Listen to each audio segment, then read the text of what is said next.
శ్రీ శ్రీ శ్రీ దుర్గాదేవి సమేత శ్రీ ఓంకారేశ్వర స్వామి దేవస్థానం పొర్లుకట్ట పెన్నా నది గర్భం నందు వెలిసి ఉన్న ఈ శివుని ప్రత్యేకత ఏంటంటే, ఎన్నోసార్లు పెన్నాకు వరదలు వచ్చిన ఈ శివుని ఆలయంలోనికి నీళ్లు వచ్చిన శివాలయానికి ఏమి కాదని ఆ శివుని మహత్యమని ఆలయ పూజారి అన్నారు. పెన్నా నది మధ్యలో ఉన్న శివుని దర్శించుకునేందుకు ఉదయం 6 గంటలకే పెన్నా నదిలో స్నానం చేసి ఆ స్వామివారిని దర్శించుకుంటామని అంటున్నారు. స్వామిని దర్శించుకుంటే ఎలాంటి అనారోగ్యాలు రాకుండా ఉంటాయని, ఆ పెన్నా నదిలో స్నానం చేసి ఆ స్వామిని దర్శించుకున్న తర్వాత చాలా ఆనందంగా ఉంటుందని అంటున్నారు. ఏంటిది ఎక్కడ అయితే మన ఎన్ఎల్ఆర్ లైవ్ న్యూస్ లో చూడాల్సిందే.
అన్నకాల వరకే కట్టుకుంటాం.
నా పేరు సుబ్రహ్మణ్యం స్వామి. ఇక్కడ నేను పూజ చేసుకుంటుంటాను.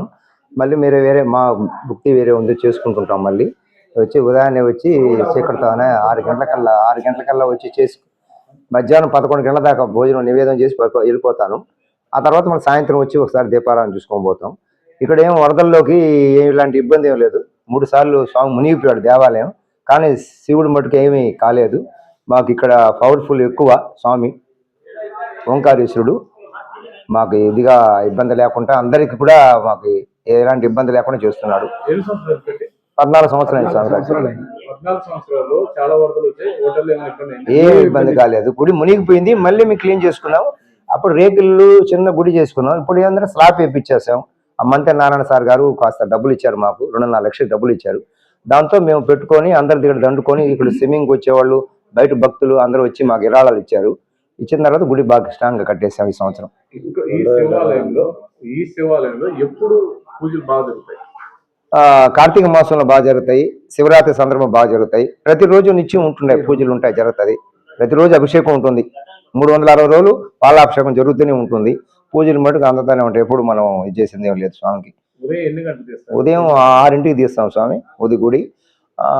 11:30, 10:30, 10:45 దాకా ఉంటాం ఇక్కడే.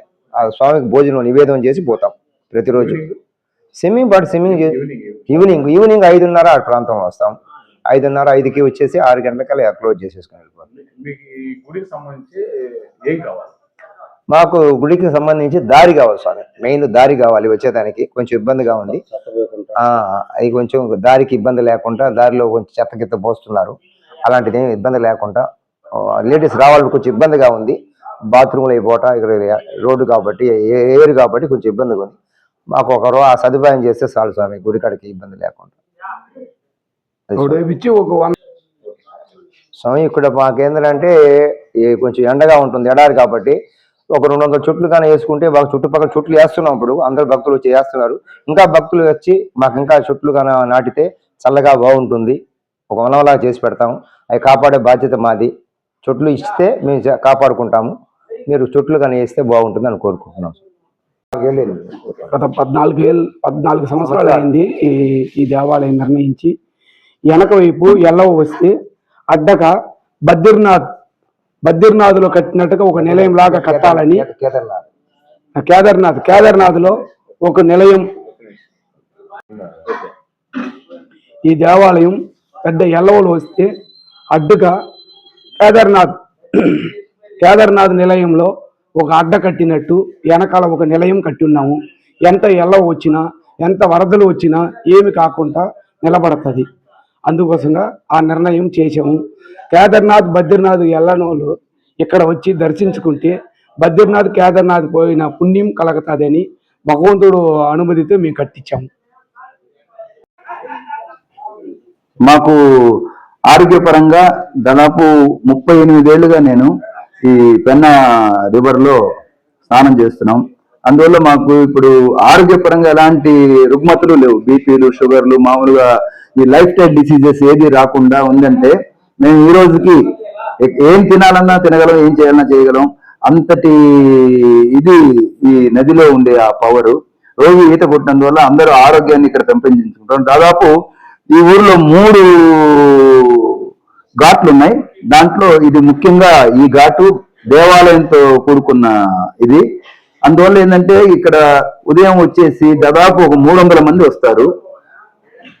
అందరూ ఇక్కడ ఈత కొట్టేసి ఆరోగ్యాన్ని పెంపొందించుకొని వెంటనే మన స్వామివారిని సేవించుకొని ఓంకారేశ్వరి అనుగ్రహం తీసుకొని రోజు వాళ్ళ పనులకు వెళ్ళిపోతుంటారు. అందరూ ఉన్నారు ఇక్కడ. గెజిటెడ్ ఆఫీసర్స్, వ్యాపారస్తులు, బంగారు పని వాళ్ళు, టోటల్ గా అన్ని రకాల వ్యక్తులు, ఆఫీసర్లు అందరూ వస్తారు. అందువల్ల సో అందరు ఇక్కడ ఉంటుంది. అందువల్ల ఏంటంటే ఇక్కడ మాకు కానీ మన ప్రభుత్వం తరఫున కానీ కార్పొరేషన్ తరఫున ఇప్పుడు ఎట్లా చెట్లు నాటే కార్యక్రమం జరుగుతూ ఉంది. అందులో భాగంగా మాకు కూడా కొన్ని చెట్లు కానీ ప్రభుత్వం కానీ ఇవ్వగలిగితే ఇది ఒక పర్యాటకంగా కూడా బాగా నెల్లూరులో పెన్నా రివర్ లో అందరికీ అనుగుణంగా ఉండే ఒక ప్రదేశము. భక్తి భావంతో, ఆహ్లాదంతో, ఆనందంతో వాళ్ళ సెలవు దినాలు, పండగ దినాలు గడుపుకునేదానికి చాలా సౌకర్యవంతమైన ప్రదేశం ఇది. అందువల్ల మేము నారాయణ సార్ని కోరుకునేది ఏంటంటే ఇక్కడ చెట్లుగా ఇచ్చి ఇక్కడ ఇవన్నీ కూడా లేకుండా మన చెత్త పోయకుండా కాస్త చూసుకోగలిగితే మాకు ఎంతో మేలు చేసి నగర ప్రజలందరికీ కూడా మంచి సౌకర్యంగా ఉంటుంది, ఆహ్లాదంగా ఉంటుంది. వాళ్ళ సెలవు దినాలు ఎలాంటి టెన్షన్ లేకుండా ఆనందంగా గడిపి ఇళ్లకు వెళ్లి పక్క రోజు వాళ్ళ పనులలో నిమగ్నమై హ్యాపీగా వాళ్ళ జీవితాన్ని కొనసాగించుకునేదానికి అవకాశం ఇక్కడ ఎంతో ఉంది. ఎందుకంటే నీళ్లు, ఆకాశం మొత్తం పంచభూతాలు ఉండే ఒక ఓంకారేశ్వరుడు ఇక్కడ ఉన్నాడు మనకి. ఆయన అనుగ్రహంతో పాటు వెళ్ళొచ్చు వాళ్ళు. అందువల్ల అందరూ దృష్టి పెట్టి దీనికి ఎంతో కొంత సహకరించి దీన్ని ముందుకు తీసుకొచ్చి మన నెల్లూరులో ఒక పర్యాటకానికి మంచి ప్రదేశాన్ని మనం ఇచ్చేసుకోవాలని అందరికీ మనం చేస్తూ నమస్కారం.